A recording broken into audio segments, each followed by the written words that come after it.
Hello à tous, je suis ravie de vous retrouver pour cette nouvelle vidéo. Aujourd'hui, je vous propose un format différent, celui d'une discussion que j'ai eue avec Ababakar, data scientist depuis plus de 4 ans.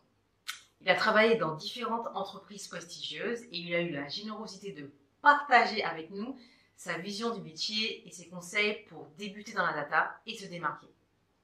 On se retrouve à la fin de la vidéo afin de pouvoir échanger sur les deux éléments que je retiens. Avant de démarrer, pensez à vous abonner à la chaîne afin d'être sûr de ne rater aucune nouvelle vidéo.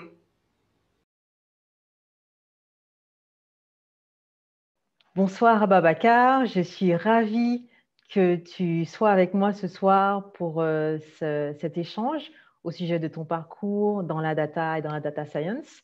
Euh, Merci donc de te livrer à cet exercice. Du coup, tu as un profil plutôt data science, tu as fait des études de statistiques, si je m'abuse. Est-ce que tu peux nous dire un peu plus sur ton parcours universitaire et puis dans un deuxième temps sur ton parcours professionnel? Hmm. Alors, bonsoir Gilda.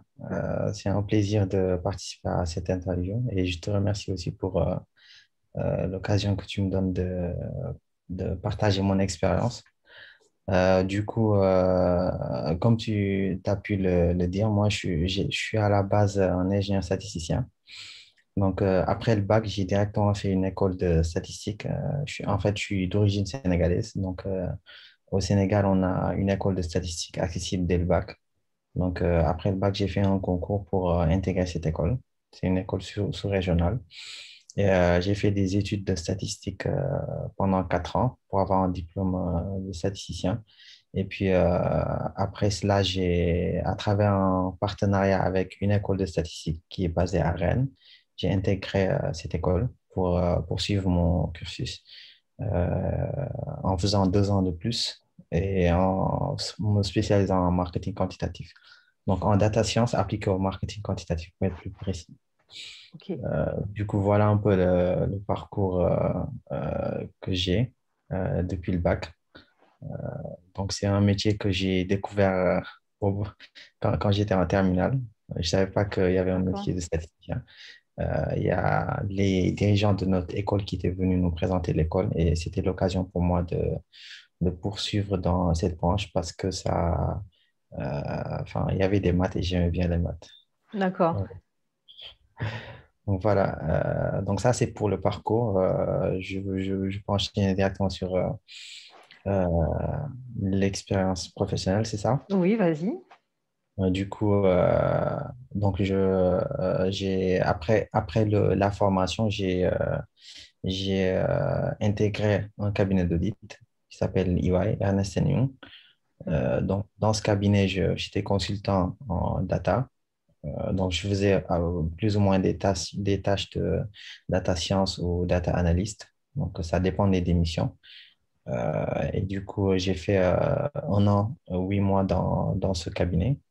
Et à la suite de ça, j'ai changé d'entreprise pour intégrer Open Volume, qui est maintenant une filiale de la Poste, donc qui est beaucoup plus orientée data science et intelligence artificielle et big D'accord. data aussi. Donc voilà un peu le parcours professionnel. Donc j'ai un peu omis les stages que j'ai faits, mais si je donne vite fait des infos, c'est des stages que j'ai faits chez Total euh, en deuxième année d'école, puis un autre stage chez L'Oréal, à la R&D de L'Oréal, avec lequel j'ai poursuivi aussi après ma formation pour faire un peu du conseil, quoi. Donc D'accord. voilà, en résumé, le parcours. Et du coup, aujourd'hui, maintenant, Du coup, là, je suis je suis dans la boîte Open Volume, qui est devenue filiale de la Poste. d'accord, donc tu es toujours là-bas. Voilà, donc je suis actuellement en mission, c'est toujours du conseil, et je suis en mission à la Société Générale, D'accord. sur une mission qui fait de la détection de fraude. Je ne sais pas si je détaille Oui, tout de vas-y. suite. Enfin, OK. oui, tu peux détailler. Hmm. Donc, la mission actuelle à la Société Générale, ça consiste à un peu analyser les transactions faites par les clients pour voir s'il s'agit de transactions frauduleuses ou pas. Donc, en gros, si je donne un exemple, si on prend un client particulier ou professionnel ou entreprise, il peut arriver qu'il se fasse pirater son compte bancaire. Donc, un pirate ou une personne mal intentionnée peut dérober ses accès et accéder à son compte, faire des virements à son insu et enfin, détourner son argent, quoi. Et du coup, nous, on intervient un peu en amont pour analyser un peu les habitudes de chaque client, voir les habitudes qu'ils ont par rapport aux transactions. Et en fonction de ça, on peut analyser chaque nouvelle transaction pour voir si c'est potentiellement une fraude ou pas. Donc ça, on le fait à partir des méthodes de data science qui nous permettent de fournir un score à chaque transaction. Et en fonction de ce score, si on le juge très élevé, donc potentiellement une fraude, on va bloquer la transaction, si c'est une transaction instantanée. D'accord. Après, si c'est une transaction classique, donc les virements classiques qu'on a l'habitude de faire, nous, on lève juste une alerte qui va être analysée par des analystes qui vont peut-être soit analyser l'historique du client plus en détail, ou bien contacter le conseiller du client pour essayer de voir avec lui s'il s'agit d'une fraude ou pas. Donc voilà un peu en résumé le principe de la mission. D'accord, super intéressant. Et juste par curiosité, quel est le pourcentage d'opérations qui sont au final frauduleuses? Alors, on a très peu de fraude D'accord. euh, par rapport aux transactions. Si je peux donner une idée, enfin, ça doit être beaucoup moins de 1% des D'accord. transactions. Et Donc, ça pour... doit être, oui. Oui, vas-y. Disons, si je donne une idée de la proportion, ce serait une trentaine de fraudes sur, par exemple, 1 million d'observations, 1 million de transactions. Et- Bon, ça et- peut arriver qu'on ait ça. Ça peut arriver qu'on ait, par exemple, une trentaine de fraudes ouais, sur 1 million de transactions. d'accord. Après, ça dépend uniquement enfin, ça dépend principalement du marché. Si c'est les marchés particuliers, ou bien si c'est des professionnels, ou bien si c'est des entreprises. Parce que sur les particuliers, on a beaucoup plus de fraude. Mm, Sur les entre ou pro, relativement moins. d'accord. Et quand tu parles de 30 millions de transactions, c'est par jour ou... Ouais, c'est par jour. OK. Et par jour. Ok, donc c'est vraiment de gros volumes de données. Oui. OK. Et tout à l'heure, tu disais que tu avais eu des missions de data analyst et de data scientist dans l'une de tes précédentes entreprises. Quelle est la différence que tu fais entre data analyst et data scientist? Alors, ma différence à moi, enfin, ça reste ma différence à moi. Quand tu es un data scientist, tu es beaucoup plus orienté prévision ou estimation enfin, d'une valeur qui n'existe pas. Donc, Mhm. en gros, moi, je définis un data scientist comme quelqu'un qui intervient du début à la fin d'un processus où on essaie de valoriser de la donnée. Mais après, au final, on a toujours une problématique qui permet de faire de la prévision ou quelque chose comme ça, qui ressemble à ça. Alors qu'un data analyst, il sera beaucoup plus orienté vers une analyse une analyse, disons, descriptive. Enfin, c'est plus ou moins ça, quoi. D'accord. Et il y a beaucoup de ponts entre le métier de data analyst et le métier de data scientist? Oui. Alors, tout dépend des types de projets. Donc, il y a des projets où on aura besoin que de la partie data analyse. Donc, on n'a pas besoin d'aller beaucoup plus loin que d'analyser enfin, comment dire ça? Euh, genre, analyser de manière brute les données, pas forcément d'utiliser des algos compliqués.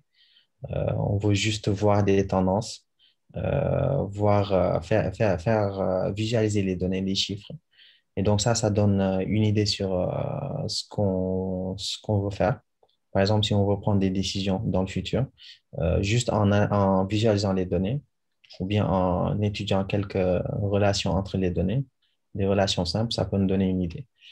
Et donc, si on va aller beaucoup plus loin, ça, on aura besoin d'utiliser des outils utilisés la plupart du temps par les data scientists, comme les outils de prévision.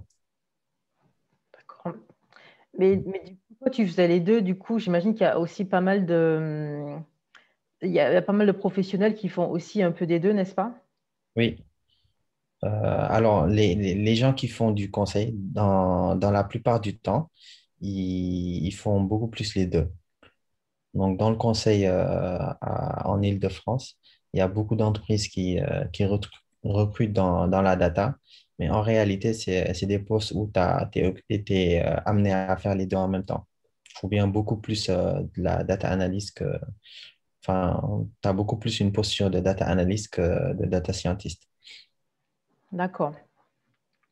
Ok, très bien. Euh, du coup, si on revient sur tes études, j'ai regardé, j'ai analysé finement ton profil LinkedIn. Et donc, j'ai vu les formations statistiques, en statistique dont tu parlais. Mais j'ai également vu beaucoup de certifications Coursera et également d'autres, notamment une certification du cursus John Hopkins University. Est-ce que ça t'a beaucoup aidé vu que tu avais déjà un fort socle en statistique? Qu'est-ce que toutes ces certifications t'ont amené? Alors, la certification de l'université John Hopkins enfin, sur Coursera, c'est une certification que j'ai fait quand j'étais en troisième année après le bac. Donc, j'étais en plein cursus de formation de statisticien Mhm, et j'avais commencé à découvrir beaucoup d'outils, enfin, le domaine de la data science de manière générale, et mhm. donc les différents outils utilisés dans ce domaine. Et du coup, je suis tombé sur cette formation. Ça m'a beaucoup plu parce que je voulais apprendre le logiciel R que je ne connaissais pas trop avant. Et c'était une formation qui utilise principalement le logiciel R du début à la fin. Et enfin, ça m'a beaucoup aidé lors des stages. Et c'est vrai que la partie statistique, enfin, j'ai pas beaucoup appris dedans parce que c'est des choses que je connaissais déjà Mm, quand je commençais cette formation, cette mm. certification en ligne. Mais c'est plutôt la partie programmation où ça m'a beaucoup apporté en fait. D'accord. Je sais pas si ça répond à la question. Si, si, tout à fait. Ok. Oui, ça répond. Et, ok. Et donc, du coup, qu'est-ce que tu conseilles en fait aux personnes qui, par exemple, les étudiants qui sont dans un cursus universitaire ou école d'ingénieur, qui apprennent la data science et qui vont se retrouver sur le marché du travail? Quels sont les conseils déjà pour trouver un premier emploi, pour Mm. bien atterrir dans son premier job? Que- Mm. Qu'est-ce que tu donnerais comme Alors, conseil? pour les étudiants enfin, qui sont dans le domaine de la data science, moi, je leur conseillerais de beaucoup plus pousser les notions qu'ils apprennent en cours, en classe, parce que c'est pas, enfin, à l'école, on donne pas nécessairement tout. On Mhm. donne juste une introduction enfin, à un peu toutes les notions. Et c'est à l'étudiant lui-même d'aller chercher plus loin. Et ça servira à chaque étudiant après pour se différencier des autres. Parce que c'est ça qui permettra de se donner de la valeur sur le marché et de pouvoir bien négocier son premier emploi. Donc moi, je conseillerais de pousser au max, d'être curieux sur le domaine, d'être au taquet, donc de faire de la veille technologique et enfin, de pousser au max, de faire des certifications en ligne, des cours en ligne pour être le plus enfin, à l'aise sur les différentes notions, quoi. D'accord, Donc ça servira beaucoup lors de la recherche d'emploi. d'accord. Et, euh, Et juste, en fait, je me rappelle que tu as fait des stages dans des entreprises prestigieuses, L'Oréal et Total. Comment tu as fait pour atterrir dans ces superbes boîtes? Est-ce qu'il y a un secret? Alors, pour moi, c'était un peu un coup de chance parce que dans notre école, on avait un peu un fichier, une archive où on garde un peu les anciens stages qui ont été faits par les anciens élèves. Et moi, j'ai exploité cette archive pour contacter les anciens maîtres de stage. Et c'est ça qui m'a permis de décrocher un stage chez L'Oréal, chez Total plutôt. Donc D'accord. ça, j'avais envoyé mon CV à un ancien maître de stage qui a transféré mon CV à un autre gars. Et ce gars-là qui cherchait un stagiaire, du coup, il m'a contacté, il m'a proposé ce stage. Ok. Après, pour L'Oréal, je crois que c'était plus un post que j'avais vu sur LinkedIn. J'avais postulé à cette offre, puis on m'a contacté pour faire un entretien. Et là, pour le coup, les certifications que j'avais fait m'ont beaucoup aidé parce que mon maître de stage, il avait vu mon CV. J'avais mis dans mon CV les certifications et même une application AirShiny que j'avais fait. C'est une application web qu'on peut faire avec le logiciel R. Du coup, je l'avais fait et je l'avais déployé en ligne et il l'avait vu et ça correspondait un peu à ce qu'il cherchait parce qu'il cherchait un étudiant, un stagiaire qui soit un peu à l'aise sur AirShiny. Après, c'est vrai que j'avais un niveau débutant, mais quand même, ça se voyait que j'avais certaines notions et que je pouvais quand même aller un peu plus loin avec ce stage. Donc voilà un peu de... D'accord, donc de l'audace pour Total, et puis le fait que tu sois allé beaucoup plus loin Mm, dans ton apprentissage pour pouvoir mm, démontrer justement que tu mm. avais les compétences nécessaires. C'est Ok, ça. top. Super. Ce sont des pépites là, ce que nous donne ce soir. Euh, Mm, donc, une autre question. Du coup, est-ce que tu as des conseils, mais cette fois-ci pour les personnes qui ne travaillent pas dans la data, qui mm, ont déjà quelques années d'expérience dans un autre métier, je ne sais pas, marketing, finance, logistique, et qui veulent se reconvertir dans la data? Selon mm, toi, déjà, est-ce que c'est possible? mm. Et par quel bout commencer? Quelles sont les étapes qui devraient suivre, selon toi? Alors, pour ces personnes, ça dépendra de leur, enfin, de là d'où ils viennent, du domaine duquel ils travaillent avant. Si c'était des personnes qui avaient un peu déjà la notion des outils mathématiques ou statistiques qu'on utilise en data science, ça va aller beaucoup plus vite parce que, ils pourront se documenter d'abord sur ces méthodes, voir un peu comment ça marche à la base et après aller beaucoup plus rapidement sur les algos. Donc après les algos, c'est des outils qui sont déjà développés et tout. Donc ça peut aller vite, quoi. Donc pour ces personnes-là, moi je leur conseillerais de se documenter un peu sur la base statistique pour connaître enfin, la source de toutes les méthodes qu'on utilise et de beaucoup plus mettre l'accent sur le côté algo.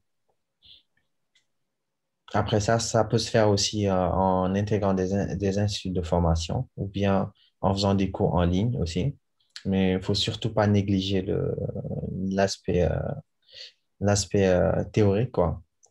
Et du coup, pour les autres personnes qui n'avaient pas cette base mathématique ou statistique, ça peut être un peu plus compliqué, mais c'est toujours possible en se documentant aussi sur cette base, mais en prenant aussi le temps de bien comprendre certains concepts. Parce qu'après, au final, on peut être formé rapidement sur le tas et être un data scientist ou un data analyst, pouvoir faire des analyses, pouvoir lancer des algos et sortir des résultats. Mais après, au final, ce qui va faire la différence, c'est la maîtrise des principes de base. Je donne un exemple simple. Si on a deux personnes qui sont data scientists, une personne qui ne connaît pas les bases de la data science, comme les bases mathématiques ou statistiques de la data science, et une autre personne qui est à l'aise dessus. La personne qui est à l'aise dessus va être beaucoup plus outillée pour faire de bons algos. Donc, il pourra changer ou bien essayer de façonner ses données ou ses algos de telle sorte qu'il aura de meilleurs résultats que celui qui se contente d'exécuter un script et de reporter un résultat, quoi. Donc, c'est ça, en gros, ce qui va faire la différence. D'accord. Et justement, je rebondis en fait sur ce que tu dis. Selon toi, quelles sont les bonnes qualités, enfin, pas les bonnes qualités, les qualités tout court d'un bon data scientist ou de bon data analyst? Ouais. Alors, un bon data scientist ou data analyst, il doit être curieux et il doit aussi être rigoureux par rapport aux résultats qu'il a. Avoir aussi un peu de recul parce que à chaque fois qu'on va calculer un résultat ou analyser des tendances, il faudra toujours se poser des questions et voir, se dire si ce qu'on observe, c'est cohérent, ça correspond à ce qu'on a l'habitude de penser ou quelque chose comme ça. Est-ce que ça rentre dans le cadre de ce que les métiers, par exemple, si les métiers ont une intuition donnée, donc les données doivent plus ou moins refléter cette intuition. Donc, on doit toujours se poser des questions sur ça, sur les résultats qu'on obtient et avoir beaucoup plus de rigueur sur la démarche. D'accord. Est-ce qu'il y a des choses qui t'ont surpris en fait quand tu as commencé à travailler vraiment en tant que data scientist? Est-ce qu'il y a des choses que tu pensais qui allaient être différentes en tant que data scientist? Alors, moi, à la base, s'il y a une première chose qui m'a un peu bouleversé quand je suis rentré dans le monde du travail, c'est le fait de faire du bon code. Je vais le dire comme ça. Parce que en tant que data scientist, on est amené à écrire des algos, écrire du code. Et quand on sort de l'école, on ne fait pas trop attention à ce qu'on écrit. On écrit un peu n'importe comment. L'objectif, c'est juste d'avoir un résultat. Mais après, c'est quand on commence à travailler qu'on se rend compte qu'il faut toujours euh, faire les choses de telle sorte enfin, que ça rentre dans un standard donné. Donc, faut pas aller dans tous les sens. Faut écrire du code bien structuré et tout. Donc, c'est pas valable que pour les informaticiens. Nous aussi, on est amené à faire ça, puisque à la fin, même si on fait des analyses, on fait de la prédiction aussi, en tant que data scientist, on va avoir besoin de mettre ça en production pour que l'entreprise puisse bénéficier de ça. Et pour ça, il faudra forcément être à l'aise sur la programmation, faire du bon code et optimiser certaines choses. Donc, c'est ça qui m'a... Enfin, c'est sur ce point... enfin, j'étais pas très préparé sur ce point quand je rentrais dans le monde du travail. Et comment du coup tu as fait pour améliorer ta façon de coder? Alors, j'avais un maître de stage quand j'étais chez L'Oréal qui était très rigoureux. Donc, quand il s'agit de code, donc c'est lui qui me disait toujours de modifier ma manière de coder, de faire de telle sorte que même si j'écris un code pour une tâche donnée, que je fasse de telle sorte que si je veux utiliser ce code pour une autre tâche, que ce soit facilement réutilisable. Donc, c'est des choses comme ça, des choses simples, mais qui peuvent permettre de se faciliter la vie, quoi. Donc, lui, il m'a beaucoup aidé sur ça. Et puis, au fur et à mesure des expériences, des missions et tout, on côtoie des personnes qui sont des développeurs ou qui ont un autre métier et ça a un impact sur notre manière de travailler. D'accord. Et justement, en termes de code, tu parlais tout à l'heure de R, mais du coup, aujourd'hui, quel est le langage que tu utilises le plus en fait? Alors, quand j'ai commencé à travailler, je faisais beaucoup plus du R. J'en ai fait presque pendant 2 ans. Et même avant, lorsque j'étais étudiant, je faisais que du R pratiquement. Mais depuis 1 an et demi, enfin, ou 2 ans même, je fais que du Python. Donc j'ai un peu basculé sur le Python. Et donc, du coup, comment tu as appris du coup par toi-même? Le Python, je l'avais déjà appris à l'école. D'accord, ok. Et puis, lors de ma dernière mission chez EY, Ernst Young, j'avais fait aussi du Python. Donc, ça m'a aidé à rebondir. Et aussi, lorsque je faisais mes cours, donc moi, je faisais de telle sorte que chaque année, j'avais des certifications à faire ou bien de Mhm. nouveaux cours à apprendre. Et j'avais mis le Python aussi dans mes cours à perfectionner, dans les choses à perfectionner. Et donc, j'avais aussi complété ma formation par des certifications en ligne sur Python. D'accord, donc tu avais vraiment une vraie vision en fait pendant tes études avec un véritable plan, des choses que tu voulais masteriser, si je puis dire. Oui, c'est ça. Ok, c'est très intéressant. Ok, et donc du coup, ton conseil en fait pour ceux qui commencent, est-ce qu'ils doivent commencer par Python, par R, les deux, ou est-ce que ça dépend de s'ils sont data analyst ou data scientist? Ou ça dépend aussi des entreprises? Ouais, ça dépend beaucoup des entreprises, mais le mieux, ce serait d'être préparé aux deux en même temps, d'avoir la base sur R et sur Python. Et parce que après, enfin, le principal, enfin, ce qui est le plus important, c'est d'avoir la connaissance, de savoir comment on peut traduire une idée en algo, ou bien comment on peut matérialiser en code les différents besoins. Donc ça, c'est ce qui est le plus important. Après, le langage, c'est juste un outil. Même si c'est un nouveau langage qu'on ne connaît pas, on devrait être prêt à se mettre dessus assez rapidement, quoi. Donc, moi, je conseille à tout le monde d'être préparé à R et Python. Et même si on peut rajouter d'autres langages, ce serait bien. Ok, donc oui pour les deux. Ok, ok, super. Euh, Est-ce que tu as autre chose à rajouter ou est-ce que tu as envie de nous raconter un projet intéressant sur lequel tu as travaillé?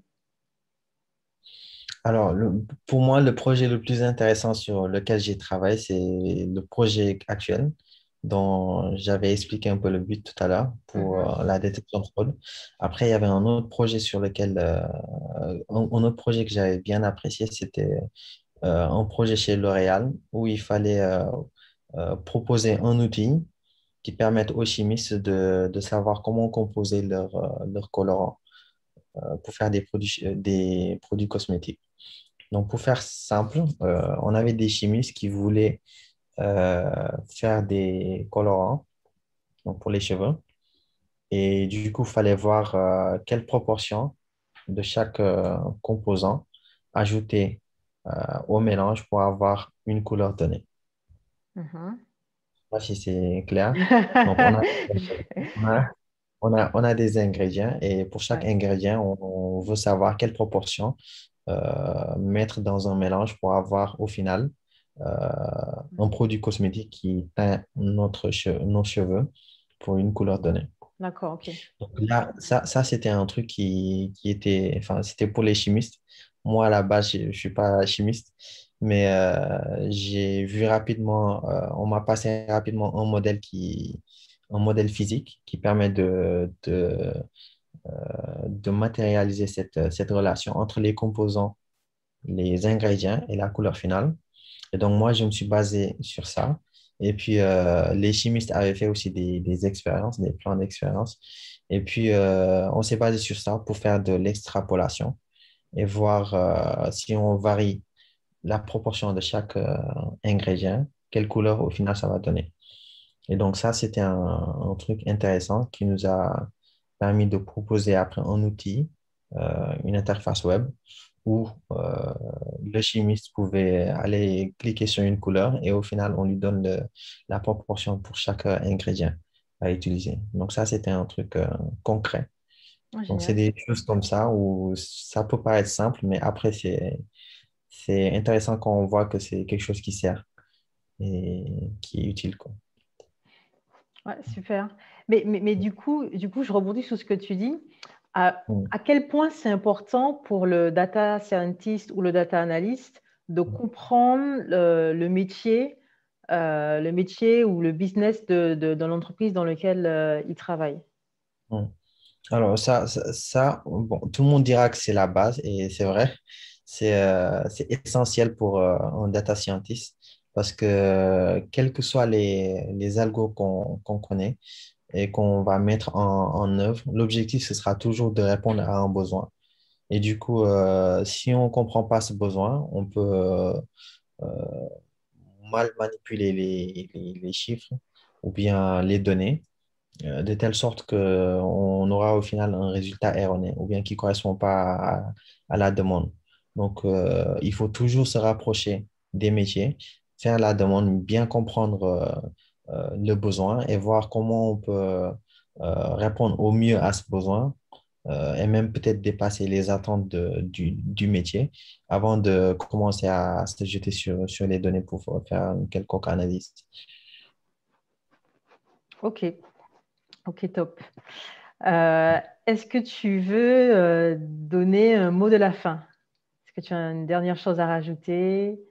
Alors, ce sera le conseil que j'avais donné avant, c'est toujours être au taquet, faire de la veille technologique et toujours se former. Chaque année avoir, même si on a fini notre formation à l'école, faut chaque année avoir un plan de formation pour se dire que je vais toujours ajouter des connaissances. Comme ça, on ne sera pas largué par le marché.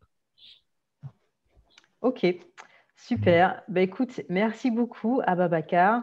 Merci pour tout ce que tu as partagé avec nous, les pépites que tu nous as données. Je te dis à bientôt, soit en physique, soit en virtuel, comme aujourd'hui. Merci Merci, beaucoup à toi et à bientôt aussi. à bientôt. Au revoir. Voilà, c'est tout pour aujourd'hui. Encore merci à Babacar de s'être livré à cet exercice. Pour ma part, je retiens deux qualités pour se lancer. La vision et l'audace. Vision dans sa stratégie d'apprentissage, en gardant en tête qu'il s'agit de se former sur le long terme pour rester à jour. Et audace dans sa recherche d'emploi ou de stage en sortant des chantiers battus. Et vous, qu'avez-vous retenu? Dites-le moi en commentaire. Et si vous avez aimé, likez, cela m'aidera à déterminer si je vais vous proposer ce type de format encore à l'avenir. Je vous dis à très vite sur Je débute dans la data.